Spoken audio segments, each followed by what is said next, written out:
Hey everyone, welcome to week 2 of the class. These videos at the beginning of each week, which should hopefully be less than 10 minutes, depending on how much I ramble, are sort of akin to we've just walked in on Monday morning to a traditional class. We're going to recap sort of what we learned about last week, talk about what's coming up sort of in the following week, and just overall with the class here. So, just to cover a few things, thank you so much for sharing some information about yourself in that getting to know you forum. So I've gone through there and read. If for some reason you missed that, just go back and post there. You can see a few questions I've given you. You'll see that I've made comments, I think, on most of your responses there. So it's good to get to know a little bit more about each of you. I know there's a few students who had international relations with me last semester that are in this class this semester too. So that's fantastic. As far as your essays last week, so I created my international relations. I sort of alternate in who's between my two classes, whose stuff I grade first, and theirs went first last time.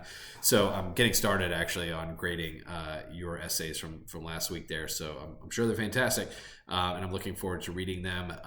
Thinking about my other class, some common challenges that happen. You'll see that I'll leave comments if I think you strayed a little bit too far from the question or haven't really answered it very directly. That's something that happens fairly often. So it's just a function of organization. Make sure you address the question there, and don't go too far off on unrelated subjects, which I feel I'm completely hypocritical pointing this out, because that's all I ever do is go off on weird tangents like that.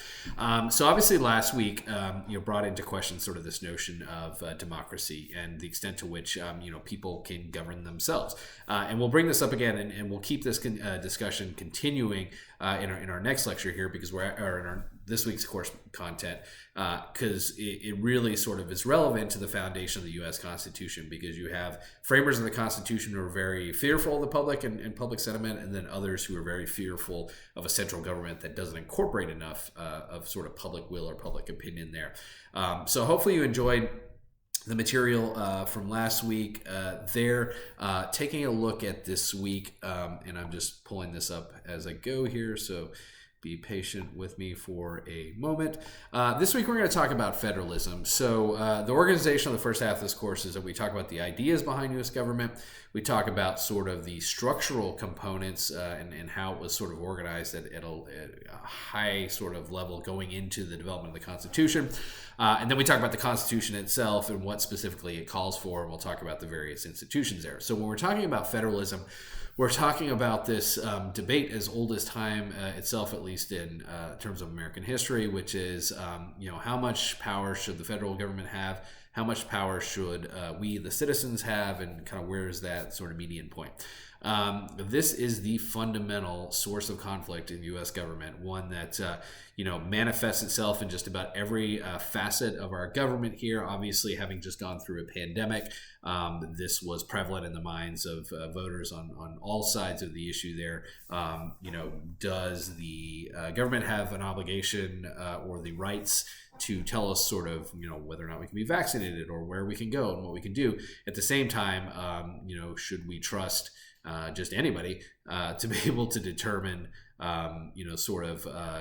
their own medical behavior as, it relates to us? So should someone be able to refuse to wear a mask and potentially expose other people? And these are hard subjects, because this is a hard topic there. And certainly it's one we will continue to struggle with. So this is, sort of the idea behind federalism. This week you have a lecture 2 on federalism there. Quite funny, because I ended up recording that 3 times because I was having trouble getting the audio to work, but it's working now. A couple other videos in this federalism crash course in government politics video. I can't remember if I gave you one last week or not. Maybe I didn't. So these are a little bit dated. They're back from the Obama administration, actually. But they developed these videos, just kind of a fun review of different topics in American government. They're actually pretty good here. And then I've given you this other supplemental video, Federalist versus Anti-Federalist in 5 minutes. And it's just that, explaining the distinction. This distinction between these two groups really leads to the creation of the first political parties in the U.S., and it very much runs parallel to some of these topics that we've just sort of talked about here. You have a few textbook readings there that you'll see here. It's not too much. And then I've given you excerpts from or readings from two additional pieces again that will look at this issue of the founders and the things that they were thinking about as they were drafting the Constitution. You have a summary here of Federalist 10, which is one of the pivotal sort of documents, and is sort of explaining the case for having a strong central government. And then you have an excerpt from Brutus number 1, which is sort of a rebuttal and a response from anti-federalists as to why we should be concerned about that. So go ahead and read both of those. The thing with these supplemental videos and readings is that I will pull exam questions off here. When we go into, I'll provide you with a review before the midterm and the final exam, and it'll help you sort of narrow down, excuse me, but you do need to actually do these readings, and they're not very long or complicated. In fact, I've given you a summary of Federalist 10, and instead of actually having you read the whole thing, just for the sake of being able to also cover sort of the anti-federalist position as well. During week 2, you don't have an essay assignment like you had in week 1. We're going to alternate. So this week you actually have a class discussion. That class discussion pertains to, again, some of these same issues here.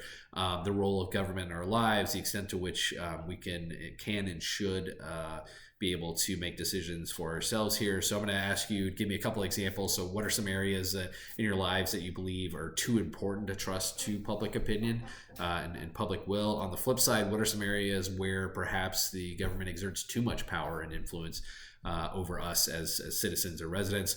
And then I want you to sort of go back to that topic of that was covered by the social contract theorists. What is the innate sort of nature of humanity? Are we sort of greedy and selfish, and will we kill everyone around us to be able to get access to their land and resources?